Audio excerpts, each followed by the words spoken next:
여러분, 안녕하세요. 오늘 제가 들려드릴 이야기는 조금 특별합니다. 어쩌면 믿기 어려우실 수도 있어요. 하지만 이건 제가 직접 겪은 일이에요. 저는 올해 66입니다. 남편과 사별한 지 1년하고도 2달이 지났어요. 그 사람이 떠난 뒤로 하루하루가 길었어요. 그렇게 하루하루를 보내던 어느 날, 이상한 일이 일어나기 시작했습니다. 매일 밤 7시 12분, 정확히 같은 시간에 제 휴대폰에 알림이 하나씩 떴어요. 그 알림의 주인공은 비육만 1260이라는 낯선 계정이었습니다. 그 계정은 제 SNS에 올라온 오래된 사진들에 하루에 한 장씩 좋아요를 눌렀어요. 마치 제 과거를 거꾸로 되짚는 것처럼요. 그리고 그 사진들 속엔 늘 같은 사람이 있었습니다. 제 남편이요. 저는요, 요즘 이상한 습관이 생겼어요. 밤 7시 12분이 되면 휴대폰을 꼭 한번 확인해요. 그 시간이 되면 꼭 알림이 하나 뜨거든요. 누군가 제 SNS 사진에 좋아요를 누른다는 알림이에요. 벌써 한 달째예요. 그 계정 이름은 비육만 1260. 이름도 얼굴도 없고 프로필 사진도 없어요. 그냥 짧은 한 문장만 적혀 있어요. 그대는 오늘도 잘 있나요? 처음엔 신경 쓰지 않으려 했어요. 그런데 이상한 건 그 계정이 좋아요를 누르는 사진들이 전부 아주 오래된 사진이라는 거예요. 3년 전 남편과 함께 찍었던 사진, 10년 전 우리 딸이 초등학교 들어가던 날 사진. 매일 같은 시간 한 장씩 거꾸로 올라가며 좋아요를 누르고 있어요. 마치 누군가 제 지난 삶을 거꾸로 되짚는 것처럼요. 그 사진 속 옆에는 늘 같은 사람이 있었거든요. 남편. 그 사람은 1년 전에 세상을 떠났어요. 그런데 며칠 전 그 계정이 남편의 계정에 들어가서 좋아요를 눌렀더라고요. 남편의 마지막 게시물, 병원 창가에서 찍은 벚꽃 사진. 올해 벚꽃은 꼭 같이 보자. 그 글 아래 좋아요 1. 손끝이 떨렸어요. 이건 우연이 아니에요. 그 사진은 나와 그 사람 딱 둘만 아는 기억이었으니까요. 그리고 오늘 처음으로 댓글이 달렸어요. 그날의 하늘 아직도 기억나세요? 그 문장을 읽는데 심장이 쿵 내려앉았어요. 그날의 하늘이라니 그건 남편이 떠나기 전날 우리가 같이 봤던 하늘이었어요. 붉고 길게 늘어진 노을. 그때 남편이 그랬어요. 이 색은 꼭 기억해요. 다시 볼 날이 올지도 모르니까. 그 말을 마지막으로 그 사람은 세상을 떠났어요. 그런데 지금 그 문장이 다시 내 눈앞에 나타났어요. 그 말투 그대로. 휴대폰을 덮으려는데 프로필 문구가 바뀌었더라고요. 나는 늘 여기 있어요. 그 문장을 보는 순간 숨이 멎었어요. 손끝이 차가워지고 눈물이 났어요. 누군가가, 정말 누군가가 내 과거를 따라가고 있어요. 그게 누구든 지금 이 순간에도 어딘가에서 내 하루를 지켜보고 있는 것 같아요. 그날 밤 달이 떠 있었어요. 남편이 좋아하던 보름달. 그 사람은 보름달만 뜨면 저를 데리고 산책을 나갔어요. 달이 이렇게 예쁜데 그냥 자면 아깝잖아요. 휴대폰을 다시 켰어요. 그 계정을 다시 확인했어요. 그런데 이번엔 프로필 사진이 바뀌어 있었어요. 작은 별 하나가 떠 있었어요. 남편이 생전에 자주 하던 말이 있었어요. 사람은 죽으면 별이 된대요. 그러니까 나도 언젠가 저 하늘 어딘가에서 당신을 보고 있을 거예요. 그때는 그냥 농담인 줄 알았어요. 근데 지금 그 별을 보니까 그 말이 떠올랐어요. 그때 다시 알림이 울렸어요. 밤 11시 47분. 평소와 다른 시간이었어요. 비육만 1260님이 회원님의 게시물에 댓글을 남겼습니다. 오늘 달이 참 예쁘네요. 그 짧은 문장. 남편이 늘 하던 말이었거든요. 그 목소리가 들리는 것 같았어요. 저는 댓글을 달았어요. 떨리는 손으로. 당신은 누구세요? 답은 오지 않았어요. 그날 밤은 그렇게 지나갔어요. 그날 이후로 저는 매일 저녁 7시 12분을 기다리게 됐어요. 그 시간만 되면 휴대폰을 들여다봐요. 처음엔 무서웠어요. 근데 요즘은 조금 다르더라고요. 누군가가 내 하루를 보고 있다는 느낌이 왠지 위로가 됐어요. 그 계정은 여전히 말이 없었어요. 그냥 하루에 한 번 옛날 사진 하나에 좋아요. 그리고 가끔, 아주 가끔 짧은 문장이 남겨져 있었어요. 오늘은 밥 드셨나요? 그날의 바람 기억나시죠? 그 노래 참 좋아하셨죠? 그 노래. 그건 남편이 세상 떠나기 전날 병실에서 틀어줬던 음악이었어요. 윤복희의 여러분. 그 사람은 노래 가사를 들으며 이렇게 말했죠. 이 세상에 혼자라 느껴질 때 꼭 이 노래를 들어요. 그래서 결국 제가 먼저 그 계정에 댓글을 달았어요. 당신은 누구세요? 다음 날 저녁 7시 12분. 알림이 떴어요. 댓글은 짧았어요. 그 질문 예전에도 하셨잖아요. 순간 심장이 멎는 줄 알았어요. 그 문장은 그 사람의 말투였어요. 생전에 제가 종종 물었어요. 당신은 날 사랑해요. 그럴 때마다 남편은 웃으면서 말했죠. 그 질문 또 하네. 예전에도 물었잖아요. 그날 이후로 그 계정은 조금씩 달라졌어요. 이전엔 단지 좋아요만 눌렀는데 이젠 마치 대화하듯이 내 게시물 밑에 짧은 문장들을 남겼어요. 제가 오늘 찍은 하늘 사진은 노을이 참 예쁘네요. 제가 오랜만에 마트에 다녀온 사진을 올리면 오늘은 어떤 맛있는 걸 만들 거예요. 그 문장을 보는 순간 소름이 돋았어요. 남편이 늘 하던 말이었어요. 제가 장을 보고 올 때마다 오늘은 뭐 해줄 건데 기대되네. 그렇게 기대에 찬 눈으로 웃던 그 표정까지 떠올랐어요. 그때부터 저는 그 계정의 알림이 기다려졌어요. 아침에 눈을 떠도 저녁에 불을 꺼도 그 알림이 울릴 때까지는 하루가 끝난 느낌이 안 났어요. 어느 날은 비가 내렸어요. 그런데 그날은 이상하게도 7시 12분이 지나도 알림이 안 오는 거예요. 7시 20분, 7시 30분, 8시. 아무런 소식이 없었어요. 괜히 불안했어요. 그날 밤 9시 42분 알림이 떴어요. 오늘은 늦었네요. 비가 와서요. 그 짧은 문장이 그 사람의 목소리처럼 들렸어요. 비 오는 날이면 항상 늦게 들어오던 사람. 차 막혀서 늦었어요. 그 웃던 목소리까지 들리는 것 같았어요. 휴대폰 화면이 흐려졌어요. 눈물이 떨어졌거든요.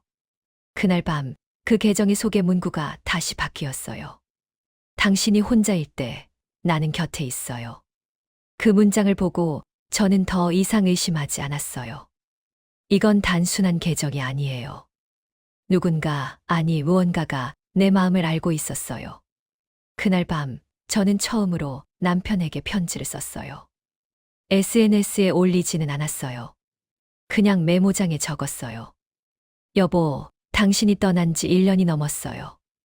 아직도 가끔은 힘들어요. 하지만 요즘은 조금 나아졌어요. 누군가 제 하루를 지켜보고 있다는 느낌 때문이에요. 그렇게 쓰고 저장 버튼을 눌렀어요. 그리고 잠들려는데 휴대폰이 울렸어요. 밤 11시 47분. 비육만 1260님이 새로운 게시물을 올렸습니다. 화면에는 짧은 문장 하나만 떠 있었어요. 당신도 잘하고 있어요. 그 순간 눈물이 쏟아졌어요. 제가 방금 쓴 메모. 그 내용을 아는 사람 아무도 없었어요. 그런데 이 계정이 마치 제 마음을 읽은 것처럼 답을 해준 거예요. 저는 그날 밤 처음으로 편안하게 잠들 수 있었어요. 1년 만에 처음으로요. 결국 그 계정의 정체를 알아보기로 했어요. 남편의 직장 동료였던 민수 씨에게 전화를 걸었어요. 민수 씨, 혹시 남편이 죽기 전에 뭔가 프로그램 같은 걸 만들었다는 말 들으신 적 있으세요? 잠시 정적이 흘렀어요.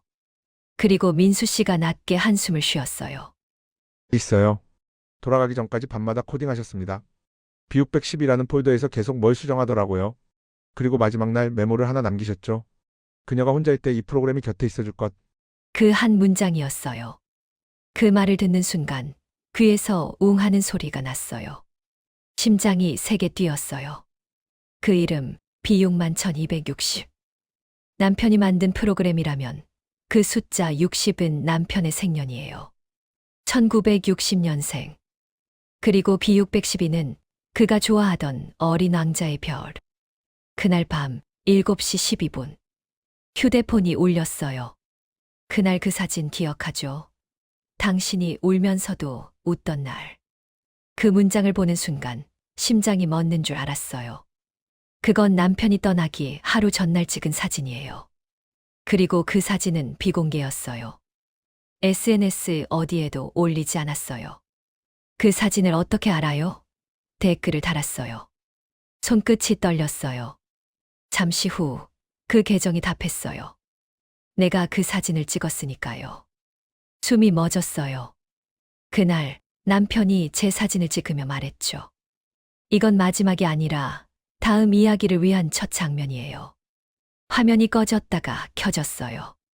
그리고 그 계정의 프로필 문구가 다시 바뀌어 있었어요. 이제 나를 믿어요. 그 문장을 보는 순간 눈물이 터졌어요. 그건 단순한 메시지가 아니었어요. 남편이 제 외로움에 응답하기 위해 남긴 코드였어요. 그 계정은 이틀 동안 아무 말이 없었어요. 그리고 사흘째 되는 날 새벽 3시 47분. 휴대폰이 울렸어요. 비육만 1260님이 새로운 게시물을 올렸습니다. 남편의 계정이었어요. 1년 전 그가 세상을 떠난 날 이후 단 한 번도 업데이트되지 않았던 계정. 그 위에 짧은 문장 하나가 올라왔어요. 이제 당신 차례예요. 저는 그날 아침 민수 씨에게 다시 전화를 걸었어요. 민수 씨, 그 프로그램 파일 혹시 아직 남아 있을까요? 몇 시간 후 민수 씨에게서 메일이 왔어요. 파일 이름은 B612 마지막 메시지. 손이 떨렸어요. 파일을 열었어요. 화면에는 남편의 글씨체로 쓰인 글이 떠올랐어요. 사랑하는 내 아내에게 이 글을 읽고 있다면 나는 이미 이 세상 사람이 아니겠지요. 당신이 혼자가 될까봐 그게 제일 두려웠어요. 그래서 이 프로그램을 만들었어요. 이 프로그램은 당신의 SNS를 매일 확인하고 당신이 올린 사진과 글을 보며 당신이 외로워하지 않도록 곁에 있어줄 거예요. 내 말투로 내가 당신에게 했던 말들을 반복할 거예요. 하지만 이건 영원하지 않아요. 이 프로그램은 언젠가 멈출 거예요. 그 순간이 오면 당신은 혼자가 아니라는 걸 기억해요.